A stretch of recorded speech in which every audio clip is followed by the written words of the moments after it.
नमस्कार, आदाब। आप देख रहे हैं इंडिया फैक्ट न्यूज़ और आज हम एक ऐसे पिता से आपको मिलाने वाले हैं जो कई बेटियों के फ्यूचर को संवारने में लगे। हम आज आपको मिलाने वाले नागेश सर से। नागेश सर, चैनल में आपका स्वागत है। धन्यवाद बहुत बहुत। सबसे पहले आप अपने एनजीओ के बारे में बताइए, क्या नाम है और इसको परिवार क्यों बोला जाता है? हमारे एनजीओ का नाम है वसुंधरा परिवार दान पारामिता चैरिटेबल ट्रस्ट। ये दो एनजीओ के नाम है। उसके अंतर्गत जिवाड़ा परिवार इसको बोलते हैं। जिवाड़ा का मतलब होता है प्रेम, आपुलकी, लव, अफेक्शन। इसलिए ये यहाँ की जो बच्चियाँ हैं, जो भी आते हैं, गेस्ट आते हैं, जो भी मेहमान आते हैं, जो भी आदमी आते हैं, उनसे प्यार से बातें करते हैं, उनको अपना स्नेह बताते हैं और इसीलिए लोगों ने इनका नाम जिवाड़ा परिवार रखा है।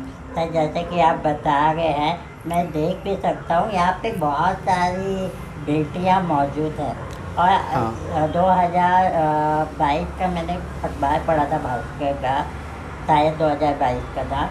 उसमें आप 65 बच्चियों के पिता कहलाए हैं। हाँ जी। तो यानी पिता की उपाधि आपको कैसे और क्यों मिली? पिताजी की उपाधि इसलिए कि मैं इनको अपने बेटे जैसा रखता हूँ जी। तो इसलिए इन्होंने मुझे पप्पा कहना चालू किया।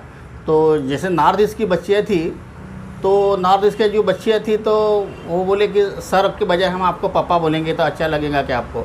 मैंने बोला बड़ी अच्छी बात है। तो उन्होंने मुझे पप्पा बोलना चालू किया। तो ऐसे करते हुए सब बच्चे फिर मुझे पप्पा कहने लगे। इसलिए मैं सब बच्चियों का फिर पिता ही हो गया। और ये मैं भी इनको अपने बेटी जैसे रखता हूँ और ये बच्चियाँ भी मुझे जैसे अपने खुद के पप्पा जैसे होते हैं, तो ऐसे ही मुझसे ये प्यार करते हैं। इसलिए हमारा रिश्ता जो है ये पप्पा और बेटियों का ही है। सर, मैं दर्शक ये भी जानना चाहेंगे, जैसे कि आपको पिता कहा जाता है, तो ऐसा तो नहीं आप इनको एडॉप्ट करते हैं या क्या है कि आप खाली एजुकेशन प्रोवाइड करते हैं? ऐसा क्या है आपका, क्या काम होता है? एडॉप्ट तो नहीं करते हम लोग, जी। पर हम लोग इनको पढ़ाई के लिए खर्चा करते हैं। जैसे कि बच्चे की जो भी पढ़ाई उनको जो करना चाहते हैं 5वीं क्लास से लेके तो जहाँ तक उनको पढ़ना है, जैसे किसी को डॉक्टर बनना है, किसी को इंजीनियर बनना है, किसी को MBA बनना है, MSc करना है, जिनको जो भी करना है उनकी पढ़ाई का खर्चा करते हैं, रहने का, एजुकेशन का और भोजन की व्यवस्था करवा देते हैं। साथ साथ में उनको जहाँ जाना है तो उसके लिए साइकिल की व्यवस्था करवा देते हैं।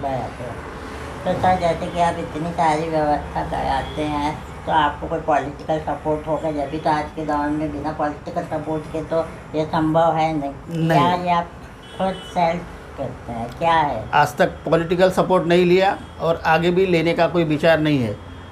अगर कोई पॉलिटिकल लीडर यहाँ पे आता है, उसने खुद होकर अगर हमको कुछ हेल्प किया है तो हम यहाँ स्वीकार करेंगे, पर उसके दरबार में हम कुछ मदद के लिए नहीं जाएंगे।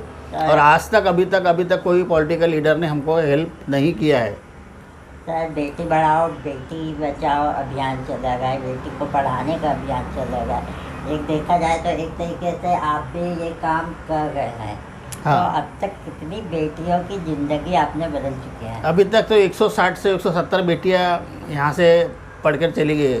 12 जनवरी 2012 को हमने स्टार्ट किया था, तब से अभी 12 साल हो गए हैं। 12 साल में अभी तक 160 बेटियाँ के ऊपर बेटियाँ यहाँ से पढ़ के चली गई है। तो जैसे ये बेटियाँ आपके यहाँ आती हैं तो उनके रहने वहने की भी व्यवस्था है या केवल आप जो इनको एजुकेशन के लिए? नहीं, रहने की व्यवस्था है। जहाँ पर हम बैठे हैं ये यहाँ और ऊपर यहाँ पे रहने की व्यवस्था थी। पहले हमारा रेंट पर था, पर एक माधव विचोरे करके सर है, वो जो CA है, उन्होंने अपना ये काम देखा और उन्होंने और उनके पिताजी ने, जो उनकी फ़ोटो लगी है, ये दोनों मिल के उन्होंने हमको ये मकान रहने के लिए दिया है। अभी इसका कोई हमको चार्ज किराया देना नहीं पड़ता है। तो ये 15 नीचे लड़कियाँ रहती है और 15 ऊपर लड़कियाँ रहती है। 30 बच्चियाँ अभी फ़िलहाल अपने पास है। अच्छा, तो आप तो जैसे कि इतने सारे हेल्प भी मिल जाते हैं, सपोर्ट मिल जाता है और साथ ही साथ आप इतने अच्छे काम कर गए, इसको देख के आपको कई अचीवमेंट भी मिल चुके हैं, कई अवार्ड मिल चुके हैं। तो ऐसे जो अवार्ड जो हमारे दर्शकों को बताने लायक हो, बताइए। जैसे कि महाराष्ट्र शासन का जो डॉक्टर बाबा साहब अम्बेडकर समाज भूषण पुरस्कार है जी, वो मुझे गवर्नमेंट की तरफ से, महाराष्ट्र शासन की ओर से बॉम्बे में मिला था। विदर्भ भूषण भी अवार्ड मुझे, नागभूषण भी अवार्ड मुझे मिल चुका है और विश्व रत्न एक पुरस्कार है वो भी मुझे मिल चुका है। ऐसे काफ़ी जिवाड़ा पुरस्कार है, नासिक में मिला, पुणे में मिला, बॉम्बे में भी चाचा नेहरू बाल कल्याण की तरफ से भी मुझे एक मिला है, भीड़ में भी मिला है, और अन्य अन्य जगह भी ऐसे पुरस्कार मुझे मिलते हैं। विदर्भ रत्न ये भी पुरस्कार मुझे, पारिवारिक रत्न ये भी पुरस्कार मुझे मिला है। तो इस तरह से बहुत सारे पुरस्कार भी मिले, और छोटे मोटे पुरस्कार पकड़ के अभी तक तो मुझे 82 पुरस्कार हो चुके हैं। क्या बात है सर, बहुत बधाई है सर। आप थैंक यू। देख सकते हैं आपके ये बेटियाँ भी यहाँ पे मौजूद है। हम उनसे थोड़ा बात करते हैं, फिर वापस जी। आपसे फिर वार्तालाप करेंगे। जरूर जरूर। सबसे पहले हम आपसे बात करना चाहेंगे, क्या है आपका नाम? मेरा नाम चिरस्तानी चकमा है। कहाँ से बिलोंग करती है आप?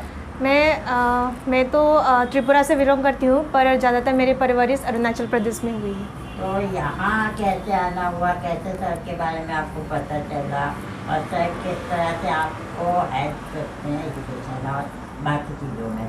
जी, मैंने 10 तक अरुणाचल प्रदेश से की है। फिर बाद में मैंने हायर सेकेंडरी एजुकेशन मेरी आसाम में हुई है। पर अचानक में जैसे कि मैंने 12 पास की, पर मेरे पापा और मम्मी मेरे को फाइनेंशियली सपोर्ट नहीं कर पा रहे थे। फिर मेरे एक कज़िन है जो यहाँ रहती थी, फिर उसने बोला कि उसने मेरे को पापा और दीदी के बारे में बताया और जिवाड़ा परिवार के बारे में। फिर मेरे को उससे मतलब ये सब पता चली। फिर मैंने पापा से बात की, पर पापा ने बोले कि आप आ जाइए बोल के। तो अभी पापा मेरे को फाइनेंशियली जो भी हो, प्यार वगैरह सब देते हैं। मतलब मैं पापा को अपने पापा जैसे प्यार करती हूँ, और मतलब जो मेरी एजुकेशन की खर्चा है वो सब उठाते हैं। आपके बारे में बताइए, आप कहाँ से और आपका क्या नाम? नमस्कार, मेरा नाम हर्षदा गौरूपी है।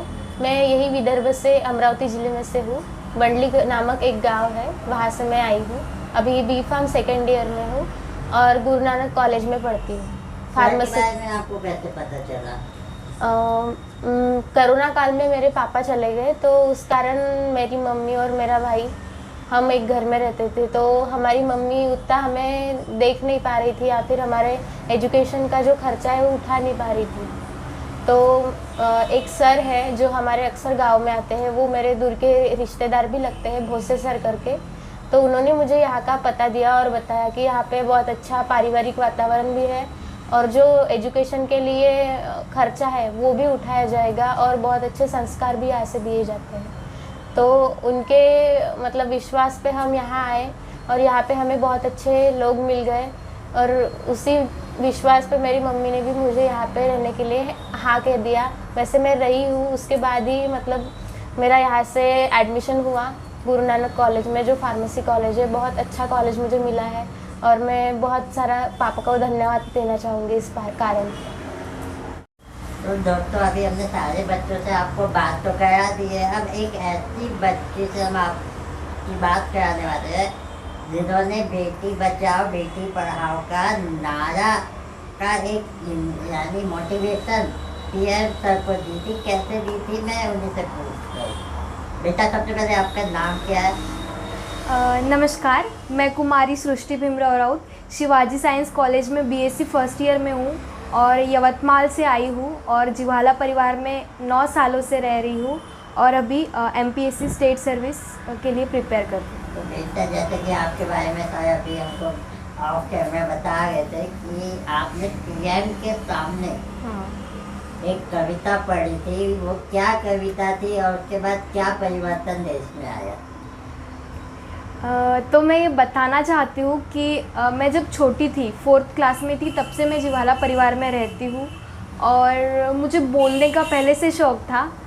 और एक हमारी दीदी है मीना पाटिल, जो सर की छोटी बहन है, तो उन्होंने मुझे ऐसे ही एक पहले कविता दी थी, जो मैंने बस लर्न करके बोली थी। मुझे पता भी नहीं था कि मैं किसके सामने बात कर रही हूँ या फिर कुछ और। तो जब हम दिल्ली गए थे, तब हमारी मुलाकात पूनम महाजन जी से हुई। उन्होंने हमें PM सर से मिलाया। उन्होंने हमें तब 15 मिनट्स दिए थे, और एक्चुअली मुझे पता भी नहीं था कि मैं किसके सामने बात कर रही हूँ। पर इसी कॉन्फिडेंस के साथ मैंने अपने देश के माननीय पंतप्रधान नरेंद्र मोदी जी के सामने एक कविता बोली थी, जिसका टाइटल बेटी बचाओ बेटी पढ़ाओ था। तब से दीदी ने और मेरे परिवार ने मुझे पुशिंग देना स्टार्ट कर दिया, क्योंकि जो टैलेंट मेरा मेरे पापा, मेरी मम्मी या फिर मेरे परिवार के कोई सदस्य नहीं पहचान पाए थे, वो इन्होंने पहचाना। और हीरे की परख जैसे बोलते हैं, वो दीदी को थी। उसके बाद मैंने अलग अलग जो कॉम्पिटिशन्स होते हैं जैसे कि debate competition, allocation competition, anchoring, ये सब में पार्टिसिपेट करना शुरू कर दिया। Inter school competition, college competition या फिर यूथ पार्लियामेंट में सब में जाती हूँ। और परिवार की वजह से आज जो कुछ भी मैं हूँ वो जिवाला परिवार की वजह से हूँ, क्योंकि आज तक बहुत प्राइजेस भी मुझे मिल चुके हैं और वो दीदी पापा सभी के गाइडेंस की वजह से है, ऐसा मुझे लगता है। तो जैसे कि आप बताया कि आप 9 साल से साइड के साथ जुड़े हुए हैं। हाँ, 9 साल में और आपके बीच में कैसा एक रिश्ता कायम हुआ है? जी मैं बताना चाहती हूँ कि मुझे पापा नहीं है। मेरी शॉर्ट स्टोरी ऐसी है कि मैं एक यवतमाल के छोटे से गांव से बिलोंग करती हूँ। मेरे पापा बहुत ज़्यादा ड्रिंक करते थे, मम्मी को मारते थे। फिर एक बार उन्होंने मेरी मम्मी को जान से मारने की कोशिश की। तब मम्मी की जान कैसे तैसे बचाते हम लोग नागपुर में, मेरी एक मौसी है, उसकी हेल्प से मैं जिवाला परिवार में आई थी। और जैसे कि सभी लड़कियों ने बताया, पापा ने, हम पापा को पापा बोलते हैं। मुझे पापा तो नहीं है, पर यहाँ पे आके पापा जैसे पापा मुझे मिले हैं। उन्हें 90% हार्ट का ब्लॉकेज है, पर छोटी मोटी भी प्रॉब्लम आज तक उन्हें नहीं हुई। सुबह से लेकर रात तक, जैसे कि आप देख रहे हैं अभी टाइम कितना हुआ है, रात तक वो हमारे लिए दौड़ धूप करते हैं। लड़कियों को क्या लगता है क्या नहीं लगता, पेंसिल पेन से लेकर की ट्यूशन फ़ीस तक, लाइब्रेरी फ़ीस तक, सभी चीज़ें यहाँ से होती है। हमें एंड्रॉयड फ़ोन्स, लैपटॉप्स, सभी चीज़ें प्रोवाइड की गई है। और सभी लड़कियाँ हम पापा बोलते हैं। हमारी जो भी ज़िद होती है वो पूरी करते हैं। मुझे आज तक किसी भी बात की तकलीफ़ यहाँ पे नहीं हुई, या फिर मेरी कोई भी ज़िद हो वो पापा ने पूरी नहीं की, ऐसा आज तक नहीं हुआ है। जैसे एक बेटी अपने पापा पे हक जताती है या ज़िद करती है, वैसे ही हम लोग करते हैं और पापा हमारी हर ज़िद पूरी करते हैं। जैसे कि आपकी बेटियों ने तो आपकी खूब ही ज़्यादा तारीफ की है, कोई हद ही नहीं। पर मैं आपसे जानना चाहता हूँ कि आपकी खुद की क्या कोई बेटी या बेटा है? मुझे 2 बेटे हैं, बेटी नहीं है, जी। पर भगवान ने मुझे बहुत सारी बेटियां दे दी है। तो यानी कैसा रहा सर, यानी मैनेज करते हो इतनी सारी बेटियों को? बस बेटियों से मैं प्यार से रहता हूँ जी और बेटियों को सुरक्षा कैसे महसूस होंगे उसके बारे में मैं ज़्यादा ध्यान देता हूँ। जी। कहते हैं कि अपन अगर प्यार से अगर अपने बेटियों के साथ रहे तो बेटियाँ भी अपने साथ प्यार से रहती है, क्योंकि आजकल ज़माना बहुत ख़राब है। और अपन अच्छे से रहे तो बेटियाँ भी अच्छे से रहती है। बराबर। ऐसा मेरा जो अभी इतने साल का जो अनुभव है वो है। सर जाते जाते अब हमारे दर्शकों को क्या मैसेज देना चाहेंगे इन बेटियों को लेके, जो उनकी खुद की बेटियाँ होती है उसको लेके? बेटियों को पढ़ना चाहिए, बेटियों को बचना चाहिए, उसके लिए सब लोगों ने प्रयास करना चाहिए। आजकल बेटियों को यानी गोदी इसमें ये गर्भाशय में ये करते हैं बहुत जगह। आजकल तो थोड़ा सा कम हुआ है, पर अभी पहले बहुत होता था। पर मुझे ऐसा लगता है कि ये भी नहीं होना चाहिए, बेटी को आगे बढ़ाना चाहिए। आज बेटियों को बेटे जैसे सक्षम बनाना चाहिए, क्योंकि बेटी अपने देश का भविष्य है। बेटी है तो सब कुछ है, बेटी नहीं तो फिर कुछ नहीं है, ऐसा मुझे लगता है। ठीक है सर, अपने चैनल पर इतना कीमती वक्त दिया इसलिए बहुत बहुत धन्यवाद। आपका भी बहुत बहुत धन्यवाद। हमारे चैनल को सब्सक्राइब करें और बेल आइकन दबाना ना भूलें।